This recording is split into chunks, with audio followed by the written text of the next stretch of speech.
Welcome to the deep dive. Today, our mission is pretty laser focused. We are cracking what I think is the single biggest roadblock between you and, well, real English fluency. Phrasal verbs. Phrasal verbs, exactly. If you've ever had to, pause a native speaker because they said something like take off or bring up and it made zero sense, then you know why we're doing a full deep dive on this. Mastering these little word combinations is really, it's the ultimate shortcut to sounding natural. Oh, it's so true. They're not just, an optional extra. Phrasal verbs are the connective tissue of everyday conversation. Connective tissue, I like that. And when we say phrasal verb, what we're talking about is a common verb, like look or get, combined with a tiny little word, a particle. A particle, so that's the technical term. Yep, a preposition or an adverb. And that little particle just completely transforms the verb's meaning. Think about look. It just means to, observe with your eyes. Right. But add the particle after, and suddenly look after means to care for someone. It's like almost linguistic alchemy. And that simple little addition is what causes all the trouble, isn't it? It feels like this linguistic black hole where, logic just disappears for learners. It can, yeah.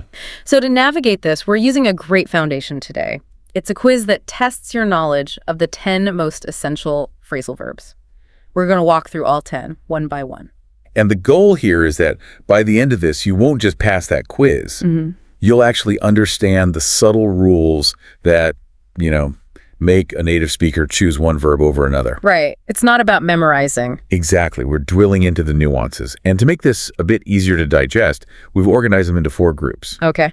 First, we'll look at verbs of completion and cessation, so how we talk about ending things. Got it. Then we'll hit the verbs of operation, all the tech in our lives. Sure. After that, 3 really important verbs about movement and position. Okay. And we'll finish up with verbs of care and search, which is where some of the trickiest contrasts are. Okay, let's do it. Let's jump right into that first group, the idea of depletion and stopping. Let's do it. So our first essential phrasal verb is run out of. Now, on the surface, this seems pretty straightforward, right? It means to use all of something, so you have absolutely none left. It's all about scarcity, finality. And its most common use is tied directly to physical things, food, supplies. Milk. It's always milk. It's always milk. We ran out of milk is the classic domestic complaint, isn't it? The milk is gone. The problem is right now. But, and this is the interesting part, to sound truly fluent, you have to nail the grammar around it. Ah, okay. This is where it gets critical because run out of really forces you to pay attention to English verb tenses, specifically the difference between the past simple and the present perfect. Yes. This is a huge one. So you could just state the past action. You could say, yesterday we ran out of milk. Right. Past simple. Right. But you almost never hear a native speaker say that in casual conversation when they're talking about a current problem.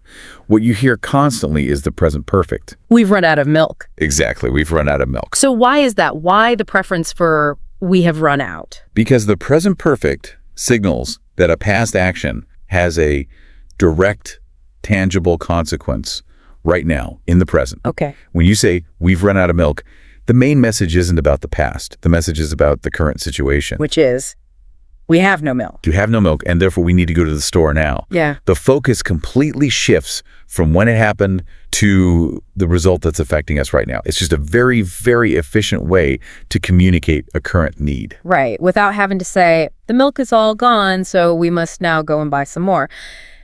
The phrasal verb does all of that heavy lifting for you. It really does. I think that connection, past action, present consequence, that's the key. If you feel the impact now, you use the present perfect, but then there's also the present continuous. Yes.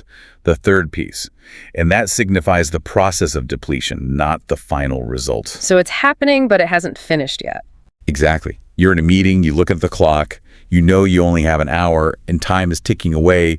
You'd say, we're running out of time. You still have some time left. You still have some, but the process is underway.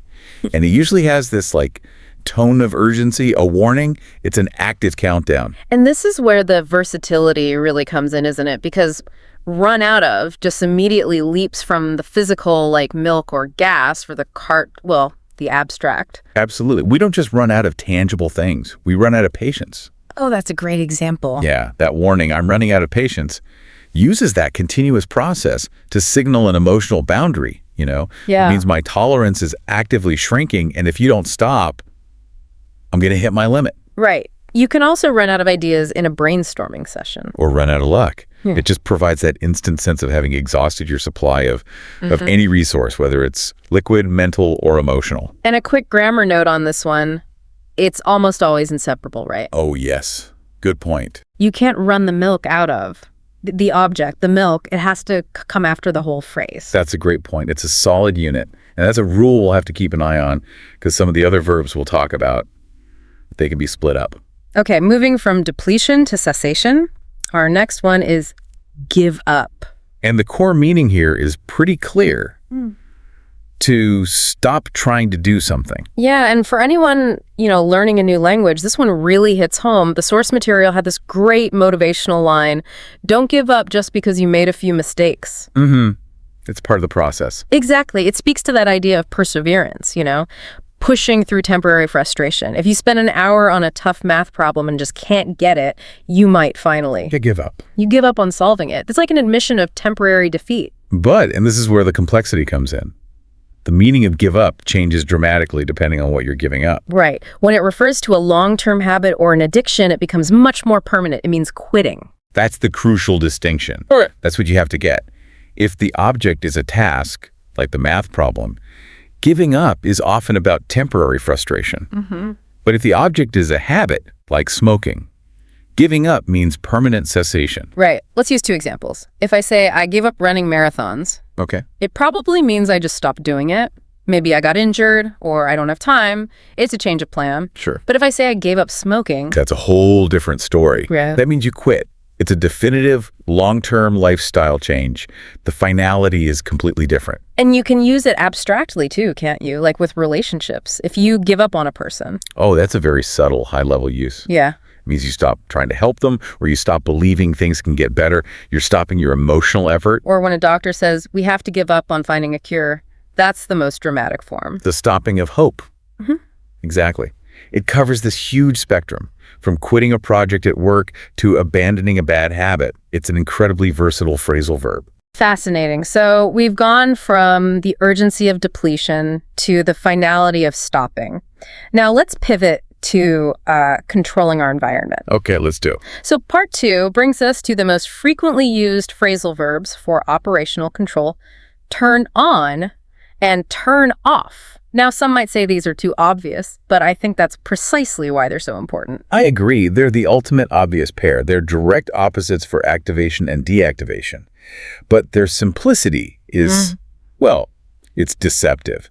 They play a critical role in our lives. Especially in a world run by technology. Exactly. These are the commands we use constantly, often without even thinking. The source material connected it to personal assistants, like Alexa or Siri, which I thought was a great point. Yeah. We don't use formal language with our tech. We use these simple 2-word commands. You don't say, activate the climate control system. No, you say turn on the air conditioning. It's just efficient. Think about your day. Turn on the coffee machine, turn on the computer, turn off the alarm. They just encapsulate this whole complex action of activating or deactivating a machine into 2 little words. But the real reason these are so important to analyze for a learner is because they are prime examples of separable phrasal verbs. Yes, absolutely vital. This is a concept every advanced learner has to understand. So what does separable mean here? It means you can place the object, the thing you're turning on or off, between the verb and the particle. Okay, so you can say turn on the lights, or you can say turn the lights on. And both are perfectly correct. But, and this is the rule that really separates a fluent speaker from a hesitant one, if you use a pronoun, like it or them. You must separate them. It becomes mandatory. Precisely. You would never, ever say, turn on them. It just sounds completely wrong. Right. You have to say, the lights are too bright, please turn them off. Or, the TV is loud, please turn it down. The second you swap that noun for a pronoun, separation is not optional. It's a must. Mastering that one rule will instantly make your speech sound more fluent. Okay, so that's the structure. But let's go back to the idea that these are too simple. That's only if you use them literally, right? What about the metaphorical uses? Now this is where the fun begins. Turn on and turn off have incredible metaphorical reach. For instance, the phrase turn on the charm. Exactly. You're not flipping a physical switch. You're activating a behavior, a personality trait. Yeah. If you see someone being really persuasive to get what they want, you might say. Oh, here he goes. He's turning on the charm. Yep. He's activating a specific persona. It's an intentional switch. And the opposite works perfectly for turn off. We use it a lot when we're talking about disengaging from something. Yeah, often with the media, I had to turn off the news. It doesn't mean you hit the power button on the TV. It means you mentally disengage from the overwhelming content. Right. Or a person can turn you off. Yes, meaning they make you feel disgusted or bored. They deactivated your interest in them. I've even heard parents say to a crying child, turn off the waterworks. Perfect example. It's treating crying as if it's a device you can just manually deactivate. So you see, these verbs are foundational. We use them to control tech, emotions, behavior, pretty much anything in our daily lives. That's a much deeper context. Okay, so now let's shift from controlling technology to controlling our physical bodies. Movement and position. Yeah, so we have 3 verbs that deal with changing what's on your body or where your body is. Let's start with take off. Take off is a great one. It has these 2 equally common personalities. The first one is all about removal from the body, usually clothing or accessories. Right, you come in from the cold, you take off your coat. And it's so tied to etiquette, isn't it? The classic request when you enter someone's home is, please take off your shoes. It's an instruction for removal. And structurally, this is another separable one, right? Another great example of a separable verb. You could say, take off your shoes or take your shoes off. And if you use a pronoun, You have to separate it. They're dirty, take them off. okay, so that removal meaning is straightforward. But the second meaning has nothing to do with clothes. It's all about departure. Correct. When we talk about travel, especially planes, take off means to leave. My flight was supposed to take off at noon. It's the action of the plane lifting off the ground and starting its journey. And that meaning is so powerful that it's expanded metaphorically, hasn't it? To describe, like, rapid success. Oh, absolutely. Think about a new business. If it achieves instant success, people say the business really took off. Right. It means it left the starting line and just soared into quick growth. It connects that literal image of a plane leaving the ground with the abstract idea of high-velocity success. So the same 2 words can describe removing your socks and launching a multi-million-dollar company. That really shows the efficiency we're talking about. It's incredible. Okay, so if takeoff is about removal, the next one, put on, is the logical opposite. It's the direct counterpoint. It's about adding clothing or accessories to your body. And the core idea here is the action of wearing something. This is a really important distinction for learners. Put on is the action, but where is the state? Precisely. You put on the jacket. And then you wear the jacket all day. Exactly. So the classic use is giving advice. It looks chilly outside, you should put on a hat. It's urging the action of applying the hat to your head. But just like take off, this verb stretches beyond just clothing, right? It moves into substances you apply. Yes, this is essential. You put on makeup, you put on sunscreen, you put on a bandage. In these cases, it basically means the same thing as apply, but in casual, everyday conversation, put on is what you'll almost always hear. And there's a complex sort of negative metaphorical use. Have you heard someone say that another person is putting on an accent? Oh, yes. That means they're faking it. They're pretending. Yeah. If someone you know is from Texas and they suddenly start speaking with a very formal British accent, you'd say they're putting on a fake accent. It means they're artificially applying something external to their real identity, like a costume. That shows the real depth here.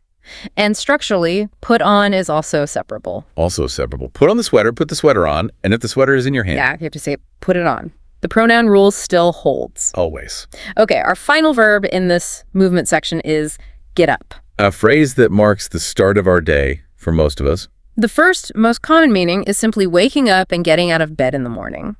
I like the example from the source. I get up at 5:50 a.m. every day, but on Sundays, I get up at 7 a.m. It clearly defines a routine and an exception to it. That's the default meaning in a morning context. But this is one of those crucial cases where the context changes everything. Because it has a second meaning that has nothing to do with sleep. Nothing at all. It just means to rise from a lying or sitting position. This is where that office anecdote is so helpful for understanding the difference. So let's set the scene. You're lying on a comfortable couch in the office, totally awake, maybe scrolling on your phone. And you're not supposed to be. Then your colleague spots the boss, Rob, coming down the hall. They whisper urgently, "Quick, get up. Rob's coming." In that moment, get up isn't an instruction to wake up. It's an urgent command to rise from your resting position and look busy. So if I'm sitting on the sofa watching TV and I want a snack, I could say to myself, I should get up and go to the kitchen. I'm rising from a seated position, not waking up. Exactly. It's the transition from a horizontal or seated state to a vertical active one. And for structure, get up is almost always inseparable when you're talking about the person rising. Right, you can't get yourself up in that separated way. It functions as a complete unit. It does. And that subtle shift in separability in context is exactly what makes mastering these verbs so important. Okay, now we're into our final group. This is all about how we interact with, care for, and find people and things. And this section has some of the most critical contrasts for a learner to get right. Especially the difference between permanent and temporary care. We're starting with bring up. Bring up is fascinating. Its two main meanings feel so different, but they're linked by this idea of raising something, either to maturity or to the surface. So, meaning number one, to raise a child. The permanent long-term responsibility. Caring for a child from infancy all the way to adulthood, it implies this comprehensive ongoing nurture. And the example was so strong, she's bringing up 3 children on her own, meaning she's solely responsible for their permanent care, their education, everything. That idea of permanency is the key. And we should also mention the past tense. Brought, people often use it in the passive. I was brought up in a small town. Meaning I was raised there. Okay, now for the completely unrelated second meaning, to raise a topic for discussion. Right. And this is crucial in any professional setting. If you're in a meeting and you introduce a new piece of information, you are bringing up that point. For example, he brought up the critical budget issue that nobody else wanted to talk about. Yes, he pulled it from the background to the center of the discussion.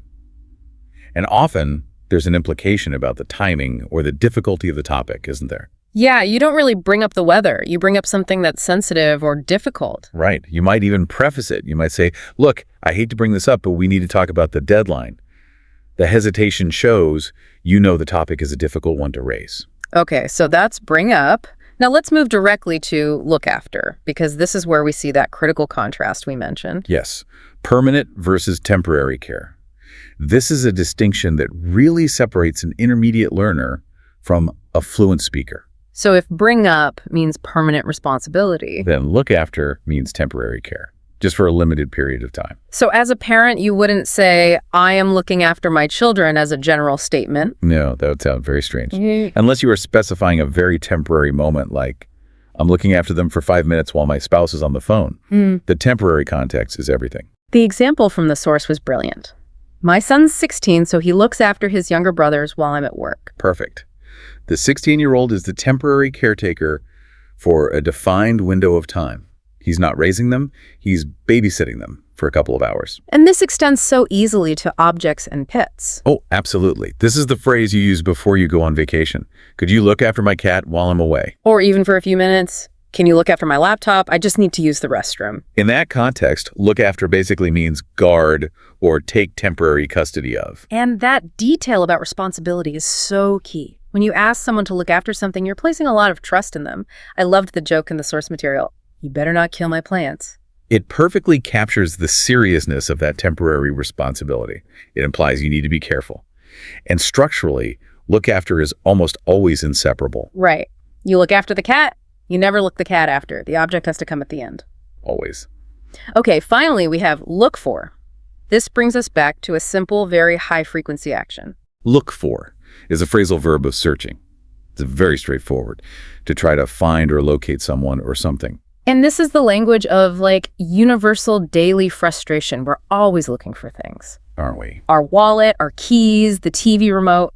It covers every single time you're trying to locate something. And it's almost always preferred over a more formal verb like search. Asking, can you help me look for my keys, is just so much more natural than, can you help me search for my key? Right. It's the direct substitute for find or locate when you're talking about the process of searching, not the result. That's the key, the process. Yeah. You can use it for people too, especially in crowded places. The example was so good. I looked for you at the conference, but it was just too busy. That perfectly conveys the intent and the effort, doesn't it? The speaker tried to find the person, but the environment, the crowd, it was just too much of an obstacle. It emphasizes that look for is about the active effort, whether you succeed or not. And just a quick distinction, if you're looking for information, say, in a dictionary or online, you don't use look for. Excellent point. You use look up. So look for is more of a physical, spatial search. And look up is an intellectual search for data. And like the other care verbs, look for is also inseparable. You look for the keys, not look the keys for. Okay. That rounds out our 10 essential phrasal verbs. We've gone from, running out of milk and time through controlling our tech, moving our bodies, and finally the effort of caring and searching. We started this deep dive saying that mastering these 10 verbs is a major shortcut to fluency. And, well, having gone through the grammar, the context, all the nuances, I really think that promise holds up. I think so too. We've gone way beyond just simple definitions. We've analyzed why you use the present perfect for run out of and really nailed down the crucial difference between temporary care with look after and permanent nurture with bring up. And if you were feeling a bit intimidated by that initial quiz, you now have the framework to totally ace it. Because you don't just know what the words mean, you know how native speakers actually use them. Right. These verbs, they seem so small, but they are the heavy lifters of the English language. Understanding those rules of separability, knowing you must say, turn it on, that's what moves you from just comprehension to natural, rapid application. You're equipped now to sound like you really mean it. And the power of these tiny particles up, off, out, it's just incredible. They save us from having to use these long, formal, often really awkward sentences. They're the definition of efficiency. And that brings us to our final thought for you to consider. We've seen how one simple particle can completely change a verb. Look, which is just to observe, becomes look after, to care for, or look for, to search. Just think about the sheer linguistic efficiency that represents. Imagine if you had to use a completely different, unique word for every single one of those concepts. It would be so much harder. English instead uses this modular system, a core verb, plus a tiny, unassuming particle. It's like a linguistic compound, or an equation where the particle is the variable that transforms the whole thing. Precisely. This structural magic, this ability to transform simple verbs into complex, contextual ideas using this limited set of particles, that's what makes English so expressive, but also so tricky to master. So the challenge now? The challenge now is to start noticing how those small particles are used in new combinations with verbs that weren't on our list today. Start observing that modular system in action in every conversation you hear. You've cracked the code on the first 10. Now just keep listening for the patterns.